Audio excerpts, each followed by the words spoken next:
ఎవరి బలవంతంతో నేను ఈ వీడియో చేయట్లేను, నేనే నా బాధ భరించలేక చేస్తున్నా. లెటర్ రాసిన కూడా అది నేనే రాసిన, ఇంకెవరైనా రాపిచ్చిరా, నా వెనక ఉండి నడిపిస్తారు అది ఇది అని చెప్పేసి అంటున్నాడు కదా.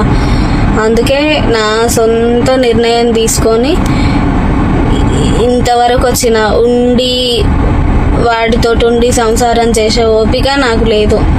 ఆ దెబ్బలు నేను తినలేను, ఇంకా అది నాతో కాదు, నేను భరించలేను. ఇక ఏదో నాకై నేను చేసుకున్నా మంచిగా ఉంటుందని, అప్పుడు ఇదే నింద, వాడితోటి నింద వచ్చిందనే ఇంకొకరిని చేసుకుంటే వాడంతే ఇక కొత్త మురిపానికి ఉండి తర్వాత వాడితో తిరిగినో అది ఇది అని చెప్పేసి టార్చర్ పెడతాడని వీడిని చేసుకుంటే వీనితో అంతకన్నా ఎక్కువ టార్చర్ ఉంది. తాగి వచ్చి కొడతాడు అనేది కాదు, అనుమానంతో నాకు ఈ టార్చర్ ఏందో నాకైతే అసలు అర్థమే కావట్లేదు.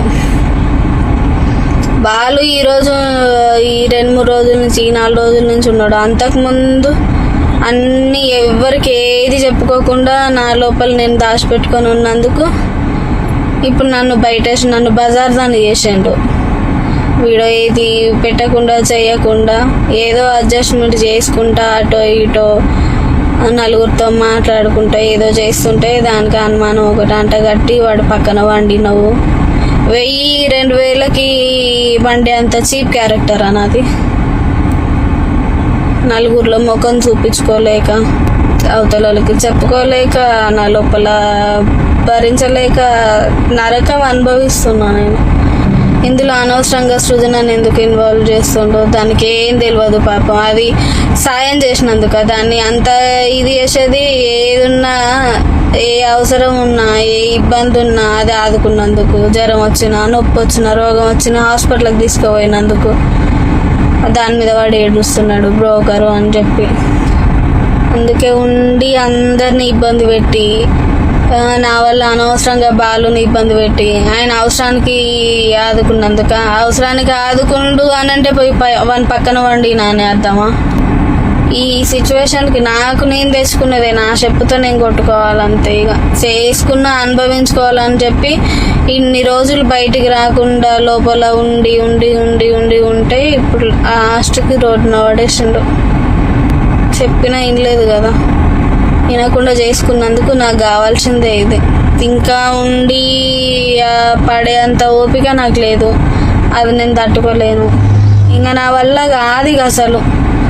ఓపిక నశించింది, ఓపిక ఇంకెంతగానే ఓపిక పట్టాను.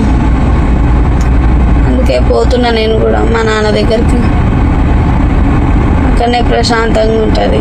బతికి నరకం అనుభవించిన దానికంటే సచ్చి ప్రశాంతంగా ఉండేది నయం. అనవసరంగా మళ్ళీ ఇంకొకరు నా వల్ల వీడికి బలయ్యే బదులు వీడు చేసే ఈ దేనికి వాడుకున్న రాజకీయానికి అందరు భయపడే వెనుకకైతున్నారు కదా. నేను ఒక్కదాన్ని అనేదాన్ని, లేకపోతే ఎవరికి అడ్డం ఉండదు. అది నాకు బాగా అర్థమైంది. ఇక బాలుకి నాకు మధ్యలో వేరే ఏ రిలేషన్ లేదు. అంటే బావ అయినంత మాత్రాన, మాట్లాడినంత మాత్రాన ఏదో రిలేషన్ ఉంది పెట్టుకున్నాం అని చెప్పేసి అంటే బయట వాళ్ళు అంటే సరే ఏదో అన్నారు అనుకోవచ్చు. ఇన్ని సంవత్సరాల నుంచి చూసి, అన్ని సంవత్సరాలు పెళ్ళికి ముందు అన్ని సంవత్సరాల నుంచి చూసి నేనేందనేది తెలిసి కూడా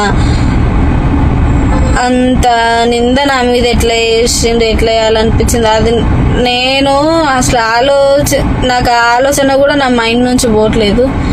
ఏం చేసి